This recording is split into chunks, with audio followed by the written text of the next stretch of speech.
Kebawah Duli Yang Maha Mulia Paduka Seri Baginda Sultan Haji Hassanal Bolkiah Muizzaddin wa Daulah, Ibni Almarhum Sultan Haji Omar Ali Saifuddin Saadul Kariwaddin, Sultan dan Yang di-Pertuan Negara Brunei Darussalam bertitah menyuruh umat Islam agar merebut peluang di bulan Ramadan yang penuh berkat agar memperbanyakkan doa supaya dunia cepat bebas dari COVID-19. Wabak tersebut tegas baginda tidak seharusnya mengganggu dan menghalang umat Islam untuk melakukan ibadat puasa. Kebawah Duli Yang Maha Mulia mengingatkan demikian dalam titah perutusan sempena menyambut bulan Ramadan tahun 1441 Hijrah bersamaan dengan 2020 Masihi. Titah baginda, walaupun Ramadan kali ini berbeza dari Ramadan yang lalu, umat Islam wajar bersabar menghadapi situasi itu dengan menganggap apa yang berlaku mempunyai hikmah di sisi Allah. Perbezaan itu ialah dari segi suasana menghadapinya. Beberapa bulan sebelum Ramadan, kita telah dikejutkan oleh wabak COVID-19 yang membawa kepada ketidakselesaan dan bahkan ketakutan. Ini bukan saja dirasakan oleh Brunei, malah di mana-mana sahaja di seluruh dunia sama-sama merasakannya, sehingga untuk beberapa ketika kita terpaksa menangguhkan kehadiran ke masjid, surau dan balai ibadat bagi melakukan sembahyang Jumaat dan sembahyang berjamaah biasa.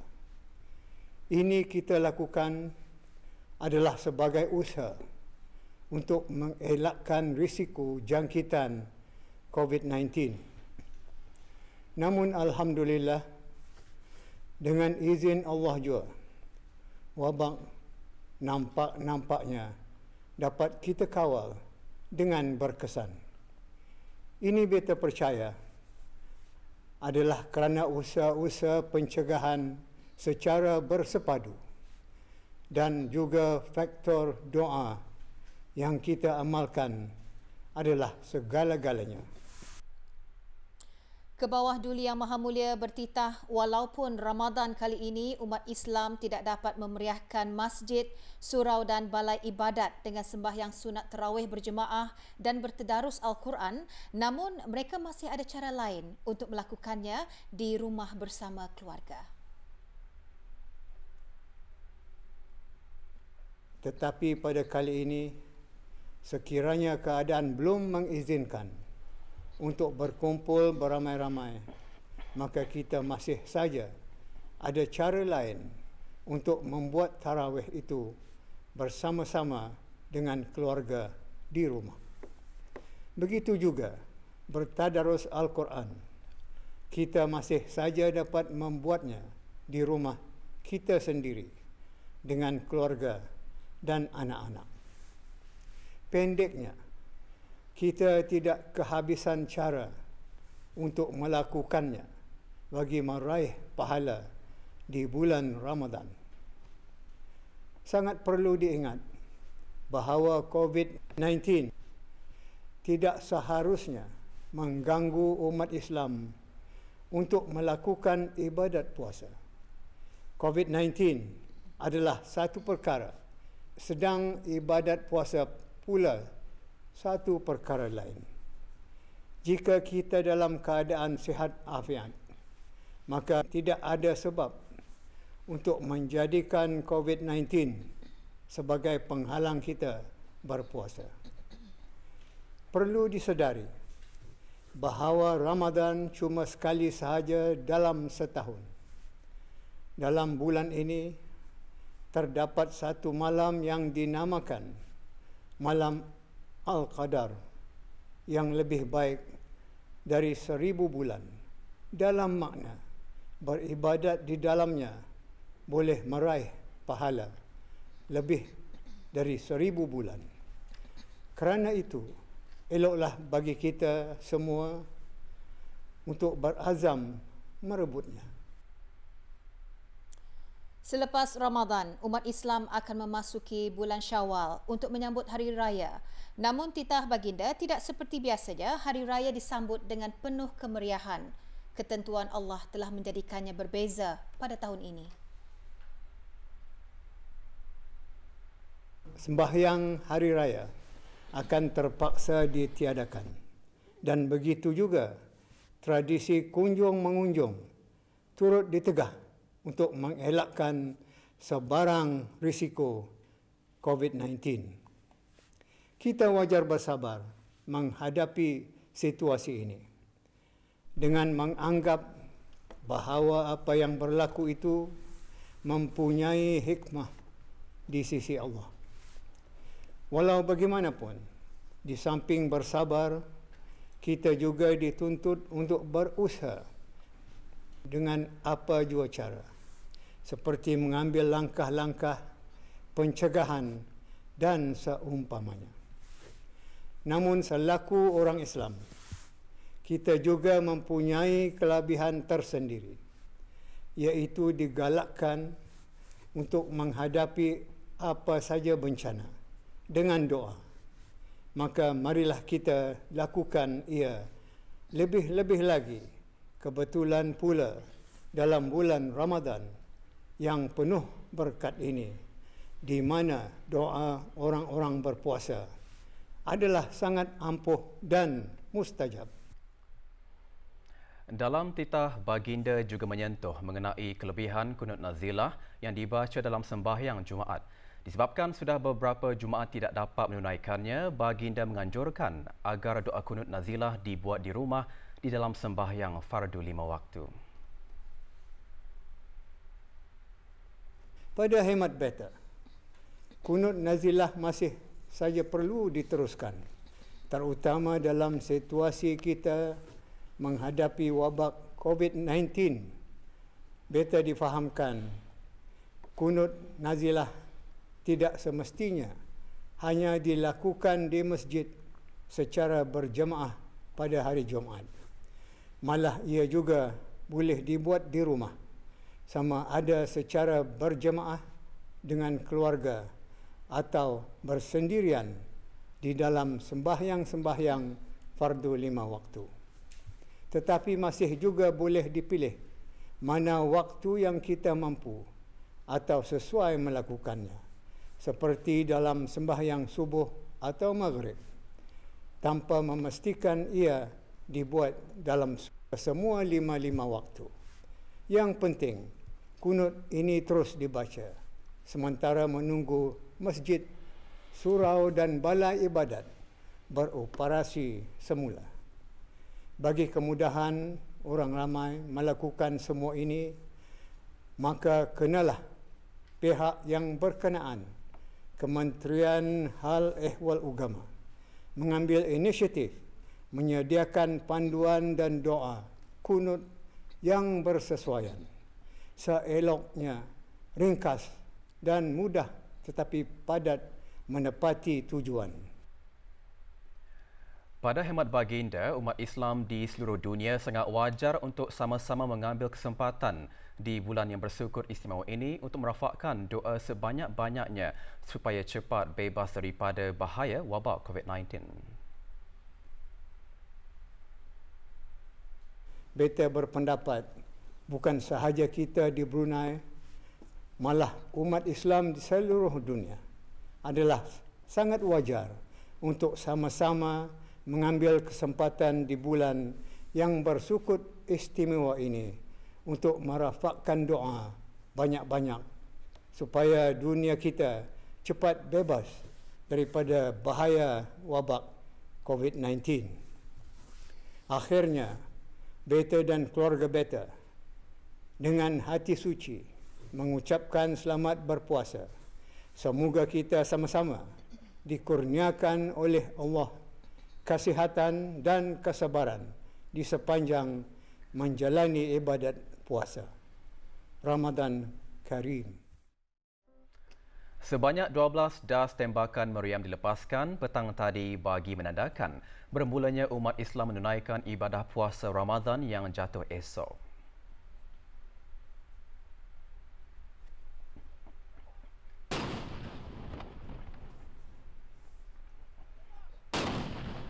Pelepasan tembakan meriam di Taman Haji Semuda Omar Ali Saifuddin di Ibu Negara melibatkan 34 anggota Polis Tentera Angkatan Bersenjata di Raja Brunei ABDB yang diketuai oleh Lieutenant Dayangku Siti Nurhamizah binti Pangeran Bintang. Pengumuman mengenai hasil meruqyah anak bulan Ramadan disiarkan di seluruh negara melalui radio dan televisyen Brunei semalam, yang mana hasil daripada meruqyah anak bulan pada lewat petang kemarin adalah tidak sabit kelihatan.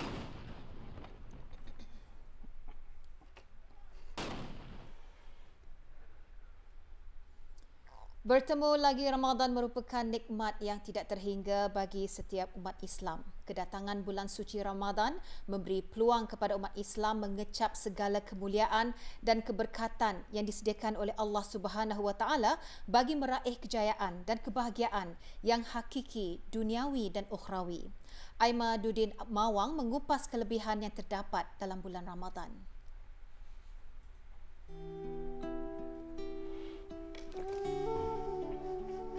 Ramadan Al-Mubarak adalah anugerah yang amat besar nilainya kepada umat Islam dan ganjaran yang dijanjikan oleh Allah Subhanahu Wa Taala kepada umat Islam yang benar-benar memakmurkannya juga amat besar. Kedatangan bulan suci ini sangat dinantikan oleh setiap umat Islam yang ingin merebut pahala dan ganjaran yang berlipat ganda. Mengerjakan ibadah sunat di bulan ini pahalanya sama dengan mengerjakan pahala ibadah wajib. Allah Subhanahu Wa Taala juga memberikan kemuliaan dalam bulan ini, iaitu rahmat, keampunan dan kebebasan dari api neraka. Seorang Muslim dapat mengumpulkan dua keutamaan di bulan Ramadan secara sempurna, iaitu dengan berpuasa di siang hari dan menghidupkan malamnya dengan sembahyang serta membaca Al-Quran. Maka Allah Subhanahu Wa Taala berhak untuk memberikan ampunan kepadanya, dan pada hari kiamat kelak mencapai hisab yang ringan disebabkan oleh puasa, dan Al-Quran akan dapat memberikannya syafaat kepadanya. Umat Islam dianjurkan untuk menghidupkan malam-malam Ramadan dengan memperbanyakkan membaca Al-Quran, sembahyang sunat tarawih, wirid, witir, berzikir, berselawat dan beristighfar. Pada bulan Ramadan, Allah mengurniakan kepada umat Nabi Muhammad SAW satu malam yang lebih baik daripada 1000 bulan, disebut sebagai Lailatul Qadar. Umat Islam di negara ini dianjurkan supaya memakmurkan Ramadan dengan penuh keimanan dan keyakinan kepada Allah Subhanahu Wa Taala. Walaupun negara masih di bawah ancaman wabak COVID-19 pada masa ini, kedatangan Ramadan disambut dengan penuh rasa kesyukuran. Saya merasa amat bergembira dan tidak bersabar lagi untuk berpuasa di bulan Ramadan, kerana bulan Ramadan ini penuh keberkatan, dan alhamdulillah saya merasa bersyukur kerana dipertemukan lagi dengan bulan Ramadan pada tahun ini. Walau bagaimanapun perbezaan suasana kali ini tidak akan melemahkan semangat kita ni, kerana hikmah dari kejadian ini kami sekeluarga dapat berkumpul di rumah, banyak meluangkan masa bersama dengan mengerjakan amal ibadah bersama-sama. InsyaAllah tarawih kali ini kami ada jua melaksanakan sama-sama. Di samping itu juga kami selalu juga mengadakan majlis tadarus dari kalangan keluarga dan rakan-rakan. Tapi usul-usulnya tahun ini kami mengambil inisiatif untuk bertadarus secara dalam talian. Memang ada perbezaan pada tahun ini, seperti mana yang kita maklum bahawa masjid-masjid di seluruh negara ditutup dan disarankan untuk mengerjakannya bersama keluarga di rumah. Marhaban ya Ramadan kepada seluruh kaum muslimin dan muslimat di tanah air. Selamat menyambut bulan Ramadan Al-Mubarak. Marhaban ya Ramadan. Marhaban ya Ramadan. Sesuai dengan bulan yang membawa berkat, umat Islam dianjurkan merebut peluang Ramadan untuk meningkatkan lagi amal ibadat dan mengamalkan perbuatan berkebajikan kerana mengharapkan keredaan Allah jua. Ramadan adalah anugerah yang maha besar dari Allah Subhanahu Wa Taala sebagai tanda cintanya kepada orang-orang mukmin. Syukur kehadrat Allah Subhanahu Wa Taala kerana diberi kesempatan bertemu dengan Ramadan, madrasah ibadah dan juga ujian penilaian ketaatan kita kepada Allah. Rebutlah peluang keemasan yang hanya datang sekali dalam setahun bagi mempertingkatkan amal ibadah dan memohon keampunan kepada Allah Subhanahu Wa Taala. Aimaduddin Mawang untuk Berita RTB. Di samping terus mengambil langkah berjaga-jaga terhadap wabak COVID-19, ketika bulan Ramadan ini, orang ramai dinasihatkan mengambil permakanan yang sihat iaitu seimbang dan sederhana. Kembali selepas ini.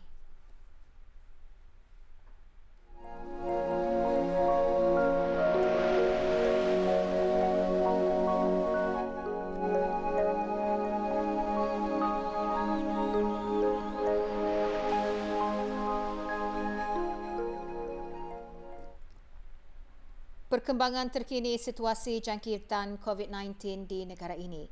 Tiada kes baru telah disahkan jangkitan COVID-19 hari ini, merupakan menjadikan jumlah keseluruhan kes kekal 138 orang. Perkara tersebut dikongsikan oleh Yang Berhormat Datuk Seri Setia Dr. Awang Haji Muhammad Isham Bin Haji Jaafar, Menteri Kesihatan, semasa sidang media situasi terkini jangkitan COVID-19 petang tadi. Kementerian Kesihatan ingin memaklumkan kepada orang ramai bahawa pada hari ini, Jumaat 30 Syakban 1441 Hijrah bersamaan dengan 24 April 2020 Masihi, alhamdulillah dengan izin Allah Subhanahu Wa Taala jua, tidak ada kes baru jangkitan COVID-19 telah disahkan di negara ini. Ini bermakna jumlah keseluruhan kes COVID-19 di negara ini kekal seramai 138 orang. Sementara itu, satu kes telah disahkan sembuh dari COVID-19, menjadikan jumlah keseluruhan yang telah sembuh kepada 120 orang. Ini membawa jumlah kes aktif yang masih dirawat di Pusat Pengasingan Kebangsaan pada ketika ini kepada 17 kes. Daripada jumlah tersebut, 2 daripadanya masih dalam keadaan kritikal dan kedua-duanya masih memerlukan bantuan mesin tambahan hadlang mesin ataupun ECMO di samping bantuan mesin pernafasan. Selebihnya adalah dalam keadaan yang baik. Pada hari ini juga, seramai 134 orang sedang menjalani kuarantin menurut Akta Penyakit Berjangkit Penggal 204, manakala jumlah keseluruhan mereka yang telah menamatkan tempoh kuarantin ialah sebanyak 2,430 orang. Dalam 24 jam yang lalu, sebanyak 340 sampel telah diuji bagi virus SARS-CoV-2 yang membawa jumlah keseluruhan ujian makmal dijalankan sejak Januari 2020 kepada 12,770 ujian. Mengenai dengan kes yang telah sembuh tetapi didapati positif semasa pemeriksaan susulan, Kementerian Kesihatan ingin maklumkan bahawa tidak ada kes yang telah disahkan positif semula, manakala 4 kes telah dibenarkan untuk pulang. Ini membawa jumlah keseluruhan kes yang sedemikian pada masa ini seramai 21 orang, yang di mana 10 orang masih menjalani pemeriksaan dan ujian lanjut. Seterusnya, sempena kedatangan bulan Ramadan yang mulia ini, di samping terus mengambil langkah berjaga-jaga terhadap wabak COVID-19, Kementerian Kesihatan juga ingin mengambil kesempatan untuk membuat beberapa saranan serta nasihat kesihatan yang boleh dilakukan sepanjang bulan yang mulia ini bagi menjaga dan menguatkan daya tahan kesihatan tubuh badan. Dalam pengambilan makanan, marilah kita bersama mengamalkan permakanan yang sihat, iaitu seimbang dan bersederhana. Hadkan makanan berminyak atau berlemak, kurangkan garam serta gula dalam masakan dan minuman. Tingkatkan pengambilan buah-buahan dan sayur-sayuran, serta pastikan kita meminum air yang mencukupi, iaitu sekurang-kurangnya 8 ke 12 gelas air setiap hari yang boleh diambil semasa dan selepas berbuka, selepas solat tarawih, sebelum tidur dan semasa sahur. Di samping itu, aktiviti fizikal ringan dan sederhana masih dapat dilakukan di bulan Ramadan. Aktiviti fizikal seperti berjalan kaki, berbasikal, berkebun ataupun senaman ringan bolehlah dilakukan di awal pagi sebelum berbuka puasa ataupun selepas solat tarawih selama sejumlah 30 minit sehari. Bagi mereka yang masih merokok, rebutlah peluang keemasan di bulan Ramadan ini untuk berhenti merokok sepenuhnya demi kesihatan diri dan keluarga tersayang. Akhirnya, Kementerian Kesihatan ingin mengucapkan selamat menyambut awal bulan Ramadan dan selamat menunaikan ibadah puasa kepada semua umat Islam, khususnya yang berada di negara Brunei Darussalam. Dari itu, marilah kita mengambil kesempatan di bulan Ramadan ini untuk merapatkan hubungan kekeluargaan dengan bertarawih dan beribadat di rumah masing-masing serta berdoa semoga negara Brunei Darussalam akan senantiasa dirahmati Allah Subhanahu Wa Taala, diberikan jalan petunjuk dan seterusnya bebas dari wabak COVID-19 ini. Amin, amin ya rabbal alamin. Bangunan baru Pusat Pengasingan Kebangsaan di daerah Tutong telah siap dibina. Pembinaan bangunan tersebut yang bermula pada 27 Mac lalu adalah sebagai respons pihak kerajaan ke bawah Duli Yang Maha Mulia Paduka Seri Baginda Sultan dan Yang di-Pertuan Negara Brunei Darussalam, khususnya keperluan Kementerian Kesihatan dalam menampung rawatan dan pemantauan pesakit-pesakit COVID-19 di negara ini. Majlis penyerahan kunci dan perasmian bangunan baru itu diadakan pagi tadi. Kunci diserahkan oleh Yang Berhormat Datuk Seri Setia, Jurutera Awang Haji Suhaimi bin Haji Ghaffar, Menteri Pembangunan, kepada Yang Berhormat Datuk Seri Setia Dr. Awang Haji Muhammad Isham bin Haji Jaafar, Menteri Kesihatan.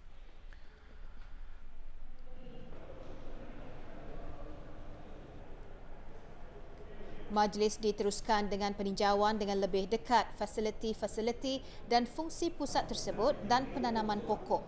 Bangunan baru Pusat Pengasingan Kebangsaan tersebut mempunyai 7 blok utama yang dilengkapi dengan peralatan-peralatan perubatan dan mempunyai beberapa kemudahan termasuk 160 katil di wad-wad pengasingan dan 6 katil bagi rawatan intensif, farmasi, bilik-bilik rawatan dan surau.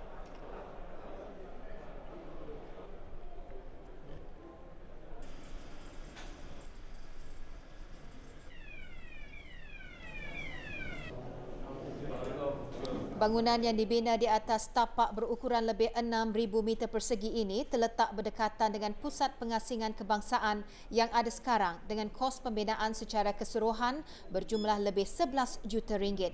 Juga hadir Datuk Seri Paduka Arkitek Awang Haji Marzuki bin Haji Mohsin, Timbalan Menteri Pembangunan.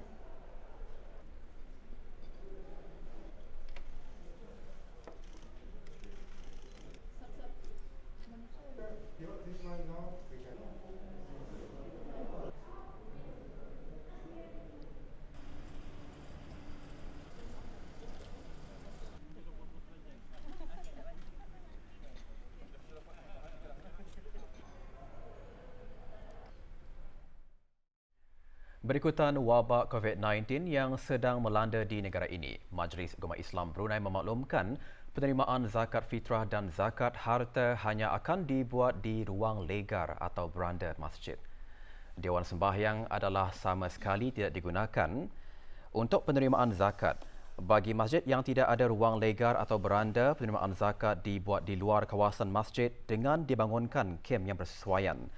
Waktu penerimaan zakat fitrah dan zakat harta sepanjang bulan Ramadan ialah pada pukul 8.30 hingga 11 pagi dan pada pukul 1 hingga 3 petang. Penjarakan sosial semasa penerimaan zakat akan dilaksanakan sesuai dengan nasihat Kementerian Kesihatan. Pemeriksaan suhu badan juga akan dibuat sebelum masuk ke ruang pembayaran termasuk penyediaan hand sanitizer. Sementara itu, Kementerian Kesihatan memaklumkan mengenai perubahan waktu operasi bagi perkhidmatan talian nasihat kesihatan 148 semasa bulan Ramadan. Waktu operasi talian nasihat kesihatan 148 pada bulan Ramadan telah dikemas kini bermula esok iaitu pada pukul 8 pagi hingga 5.30 petang dan 7.30 malam hingga 10 malam pada setiap hari. Pembayaran pencen perkhidmatan atau pencen turunan yakni balu dan tanggungan secara pandu lalu atau drive-thru akan diadakan pada 28, 29 dan 30 April ini. Di daerah Brunei dan Muara bertempat di Pusat Persidangan Antarabangsa Berakas ICC. Bagi daerah Tutong di Dewan Kemasyarakatan Tutong, bagi daerah Belait di Dewan Persidangan Kuala Belait. Perkhidmatan bermula dari 7.30 pagi hingga 1 petang. Sebagai peringatan, para penerima hendaklah membawa kad pengenalan asal masing-masing, sementara bagi yang berwakil hendaklah mengisi borang surat wakil dengan lengkap kad pengenalan asal yang berwakilkan dan kad pengenalan asal yang diwakilkan. Maklumat lanjut hubungi Kementerian Kewangan dan Ekonomi melalui talian 23834444 atau layari www.mofi.gov.pn.